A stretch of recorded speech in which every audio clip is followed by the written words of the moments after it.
весь стал таким рассеянным, любимый. Разве? Тебе показалось.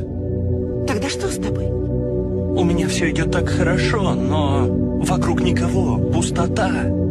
Видишь ли, жизнь, по моему опыту, одинокого и вольного странника, полна разочарований. Знаете, я пытался найти свое место в мире. Я думал, что нашел его, но стать частью его, похоже, будет намного сложнее. Не пес и не волк. Если бы он понял, кто он. Ой, хватит. Достало притворство. Ты говоришь то, что я уже знаю. Я знаю, кто я сам. Вот то, что ты сейчас чувствуешь, я чувствовал всю свою жизнь. Я так долго убегал от того, каким мне казалось должен быть. Может, потому что знал, что это невозможно? Да и как можно достичь такого смелости, такой самоотверженности?